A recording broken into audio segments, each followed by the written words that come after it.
Good morning, internets. My name is Katherine. This is Car Stuff with Katherine, and we're about to talk about some car stuff. And the car stuff we're talking about today is Koenigsegg stuff, and my EV homies are going to be excited because this one is a hybrid. All right, so Koenigsegg is coming out with a vehicle. They're only going to make 300 of them, and that doesn't help it make any more sense to me. This thing is amazing. It's called the Koenigsegg Gemera. Gemera is what I know. It's Koenigsegg, so who knows how it's actually pronounced. This thing is ridiculous. It's a 4-seater, first of all. And that's, I'm 99% certain that is Koenigsegg's first time caring about a back seat at all. This thing is ridiculous. It has scissor doors. There are 2 of them. 2 scissor doors. It's a 2-door. But the scissor doors are ginormous. Like, they're most of the length of the cockpit, like the entire the body of the car, so they go all the way up, and then that allows people to get into the back seats. Both of the back seats, this is really weird, have latch anchors for car seats, and I'm going to get to why that's really weird in just a second. This thing makes 1,700 horsepower total. It has a gas motor. It is a 3-cylinder twin turbo gas motor. Is that what you thought I was going to say? 3-cylinder twin turbo gas engine, okay? That on its own makes 600 horsepower, and then there are 3 additional electric motors. All together, the thing makes 1,700 horsepower. It's 0 to 60 in 1.9 seconds, with space for car seats. With space for car seats. Who needs 1,700 horsepower and also car seats? I don't know. Very, very strange. But here's where it gets really interesting to me. Because this thing, in addition to its 1,700 horsepower, which is amazing, I want to hear a 600 horsepower 3-cylinder twin turbo motor on its own. I bet that's going to make a terrible racket. What do you guys think? Like, that can't have, man, no matter what they do, like, the exhaust sound on that isn't going to be terribly pleasant. How could it be? But I really want to hear what this thing is going to sound like. But it's got one single gear. One gear. One gear, you guys. And it makes all of the torque. And when I say all of the torque, I don't mean some of the torque, guys. I mean all of the torque. If your car isn't making any torque, it's because Koenigsegg took it all. Okay? This thing makes 8,113 pound-feet of torque on one single gear. Is anybody else worried that this thing's going to rip apart whatever road it launches on? What is designed for $8,000 in torque? Or are they going to have to make new tires? What tires can handle 8,000 torques? That's all of the torque. That's so many torques, you guys. That's so many torques. And it's gorgeous. Like, this car is gorgeous. Go look it up online. Koenigsegg, which I'm not going to pretend to know how to spell. And then the Gemera, whatever they're calling it. Gemera. It just what? Okay. 600 horsepower on a 3-cylinder. Well, the company notorious for making massive horsepower and massive motors. 600 horsepower on a 3-cylinder. I'm still trying to wrap my head around that. A twin turbo 3-cylinder. The head's got to be welded on. I don't know. I'm very excited about this car because it does not make any rational sense to me. Now, I'm not going to pretend to be some kind of car expert. I am an enthusiast. I'm an automotive enthusiast, okay? I am not an engineer, so that it's baffling to me is not, that's not, wildly implausible that something like this would be baffling to me, but I just don't get it. Like, I thought I had a reasonable understanding of how cars worked or how motors worked, like working on cars. But, like, my understanding really comes down to the pushrod V8. Like, that's the thing that I know the most. Is just regular, like, even when you start getting into Fords and quad overhead cam nonsense, and I mean, you lose me there, okay? I'm not a genius. But still, 600 horsepower, 3-cylinder, and everything on its carbon fiber. It has 8 cup holders. 8 cup holders, and something that can cruise at 250 miles an hour at least.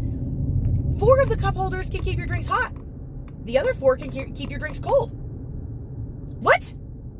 And if the racket of the 300, the 600 horsepower 3-cylinder, that twin turbo little, that's going to sound like you're being chased by bees, I'm sure. If the racket of that bothers you, you could shut it off and just cruise around on your 3 electric motors at 210 miles an hour. If you're feeling like, cruising, being a little slow. On one single gear! What is this thing? I don't understand. I have no concept of what the EV only range on it is going to be, but it's cool that it exists. We know that all that torque is going to come from, of course, those EV motors, but 8,000 horsepower. I'm worried that this thing is going to shred tires. Like, what are they going to, what? It's very exciting. It's been a long time since somebody made a car that made me go, what? And the Koenigsegg, and they never disappoint. Christian von Koenigsegg is a genius and a madman, because who even comes up with something like that? And the whole thing is, just dripping in carbon fiber and like just beautiful suede, and it's not going to weigh anything, and it's just 1,700 horsepower from the factory. 1,700 horsepower. That's not like some monster coming out of underground racing that somebody, spent. I mean, we've heard of 1,700 horsepower before, where you have some maniac who, buys a Huracan and then with 4 miles on it, drops it off at underground, and then they throw the twin turb skis on it and fill the intercooler with unicorn blood or whatever it is they do to make, thousands and thousands and thousands of horsepower. This is a manufacturer making something with 1,700 horsepower. Now, Koenigsegg is not, it's not like Chevy or Ford or even Audi or Mercedes. Okay, I understand that that's what they do, is they make supercars and then now hypercars, which is apparently the next evolution after supercar. But this is something else. What comes after hypercar? Super mega ultra car? What? I'm just blown away. Like, in the last couple of years, as a car fan, as somebody who is enthusiastic about vehicles in general and the technology that goes into them and seeing the development happen, it's been a really cool decade, honestly. Like, 2010 to 2020, we've seen a lot of things. The Veyron and the Chiron, of course. And I remember the very first time I got near a Chiron. I had the pleasure of seeing one at a car show, and then later going and writing a story on Lusso Auto Spa, and spending time near that gold-leafed, John Rees gold-leaf Bugatti Chiron, and thinking, what could possibly be next? Like, in the room with it, being near it, being allowed to touch it, being allowed to photograph it, hearing it run, hearing it start, feeling that impact of that motor starting in my chest, and it just on startup, just its cold start, and just the goosebumps that it gave me, and it set up, the hairs on the back of my neck stood up, and I thought to myself, my God, what possibly could be next? What more could any of us think of? And then they just kept on coming. There's always something else. There's always something bigger, better. But my brain could not even fathom anything else at that point. And the hits just keep on coming. And, there's been so many exciting things happening in the car world this last year. I'm really glad to be back making videos. I have a lot to talk about. But this Koenigsegg thing, guys, this is blowing my freaking mind. What do you guys think about this thing? What do you think about this from the standpoint of sports cars and driving? What do you think about this from the standpoint of a 4-seater with a place to put car seats? Would you put your kid in this? I'm not, Lily just outgrew her car seat, you guys, which is why it's not in the back seat anymore, because she's too big, and she's moved on to a booster seat. But I would not put my grandbaby in that thing. I wouldn't. I would not put her in it because it goes 250 miles an hour. Like, all of my Grammy programming says, no, nay, no good. Like, this thing is insane. It's not just that it's this insane vehicle, it's that it's also a 4-seater. I remember when the Porsche Panamera came out.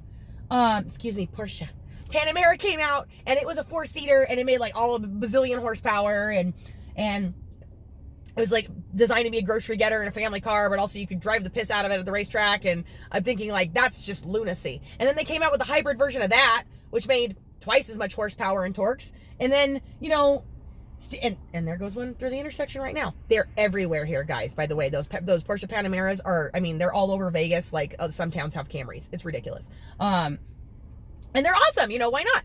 But now this is a hypercar, a 4-seater hypercar. What? Just what? I know, like, I've just been babbling this whole time. I'm just like shouting about the lunacy of this object, but I'm like, this thing exists. I exist at the same time that this thing is going to exist. And so do you. How cool is that? The TV we had when I was a kid had a dial. It had 8 channels. And now this thing. It's a good time to be a car guy. I gotta say, like, there's so much stuff happening. So let me know what you guys think in the comments down below. Go look this thing up if you haven't already, and let me know what your honest thoughts on this thing are. I mean, does this get you excited? Am I being crazy, or you're just like, it's another Koenigsegg product? Like, whatever, it's amazing. They're all amazing. Like, am I the only one who's like, what? It doesn't make any sense. Like, I don't, like, who is it for? Who's gonna buy it? They're making 300 of them. I have to meet all 300 of these people and examine them and their behavior and their brains and analyze all of their thought patterns. I am flipping fascinated. This is rocking my world right now. Let me know what you guys think, okay? And what else is going on in the car world right now that is making you excited? What's making you thrilled right now? I want to know what excites you guys too. And then a little bit of diesel garage news. Humming right along. Those diesel partnerships are going like hotcakes. And it's really nice to be able to take anybody who's in the automotive industry at all, where they provide a product or a service, or you know, have anything at all to do with anything automotive or anything diesel especially, and being able to put, you know, an extra 100,000 eyeballs on those people and see amazing companies become trusted partners, and then see trusted partners thrive. It's immensely satisfying to me. I'm really enjoying my work. So, you know, if you are one of those people, or you know one of those people who could benefit from having, you know, 100,000 extra eyeballs on your product, your service, your company, your brand, and it is automotive themed, go ahead and let me know in the comments down below, and we'll see what we can do for you too. And I gotta leave it there today, guys. I'm on my way to my next meeting. If this is your first time on the channel, please consider subscribing right over here. Here's some other things I think you'll enjoy right down here. My name is Katherine. This is Car Stuff with Katherine. Please remember to like, subscribe, and smile.